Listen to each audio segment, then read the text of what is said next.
ไหว้พ่อไหว้พ่อไหว้พ่อ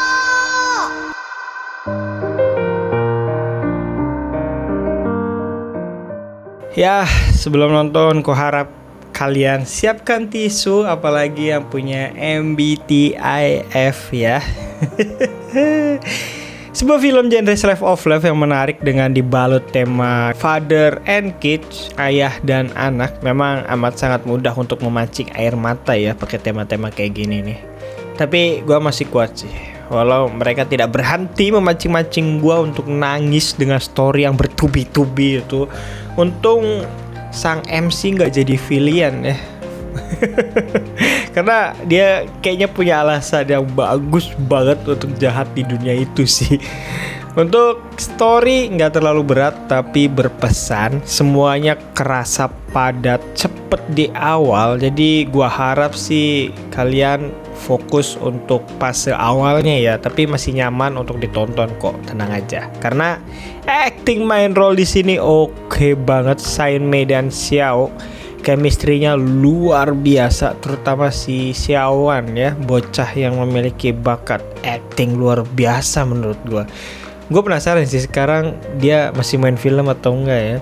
Jadi bagi lu yang belum nonton silahkan nonton dulu, karena gue cukup merekomendasikan cerita ini. Siapa tahu ada yang butuh healing film, ini cukup membantu. Sedikit terasa genre Isekai-nya ya. Wih, udah kayak nama channel ini aja.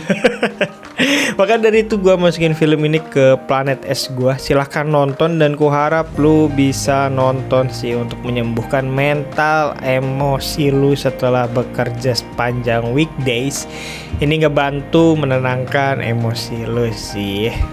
Oke, bagi lu yang tidak masalah dengan spoiler dan mau dengar cerita gue setelah nonton ini, mari kita bahas. Gue bisa dibilang pecinta genre Isekai ya, bahkan nama channel ini pun Isekai.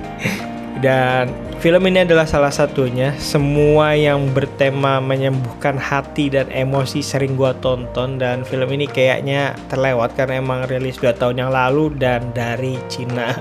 Tapi production value-nya oke banget. Mungkin ya itu di awal aja semuanya serba cepet. Kalau gue yang dapat konsepnya sih, mulai lagi nih kebiasaan buruk gue, sok merasa paling tahu konsep ya. Saat awal film semuanya serba cepet, moving kamera bahkan handheld semua, editingnya cut to cut cepet, musik atau ambience-nya juga terasa hiruk pikuk kota gitu. Yang gue dapet sih ya, mereka mau nunjukin isi hati dan kepala dari Sanmei ya pada saat itu ya, yang amburadul. Makanya gue bilang di awal, Sanmei ini sebenarnya punya alasan kuat untuk jadi villain ya di dunianya itu. Bahkan sampai akhir pun masalah dia tidak kunjung selesai.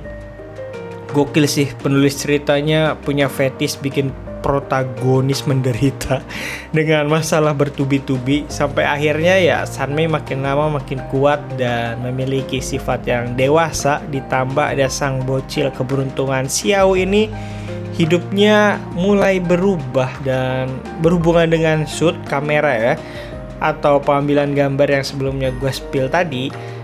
Pada saat ada perubahan pada Sanmei, kalau lo perhatiin semua shootnya berubah jadi still, slow, nggak ada move atau cut to cut yang berlebihan cepet gitu. Gambarnya menjadi tenang.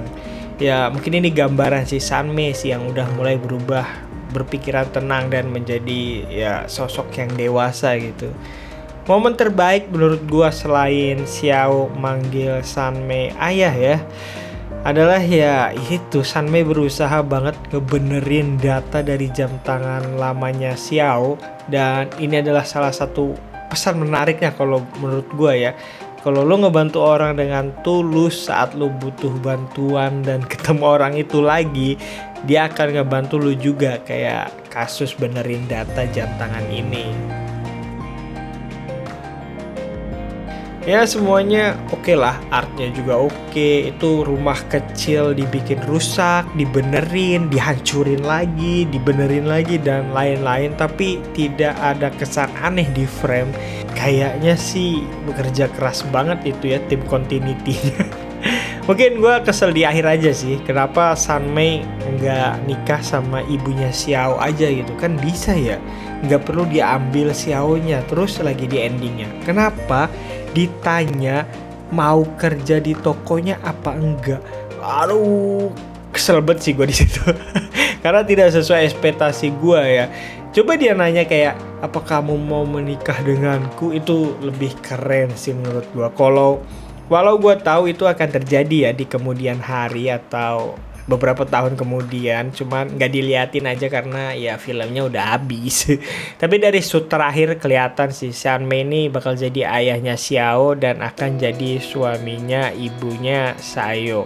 Jadi itu dia cerita gue setelah nonton film ini. Menarik, sedih, bahagia, senyum, dan lain-lain. Pesan kehidupannya juga dapet banget. Sesuai mereka memasukkan genre slice of life dalam film ini ya. Dan terima kasih untuk lo yang udah mendengarkan cerita gue sampai akhir ini, meluangkan waktunya untuk nonton video ini. Gue ucapkan terima kasih. Kalau lo suka film kayak gini, mungkin gue bisa sedikit ngasih rekomendasi, yaitu Usagi Drop. Ini sebenarnya dari anime, kalian bisa nonton animenya atau live actionnya juga keren kok, nggak jauh beda. Itu dari Jepang. Dan mungkin dari Korea kalian bisa nonton My Lovely Angel.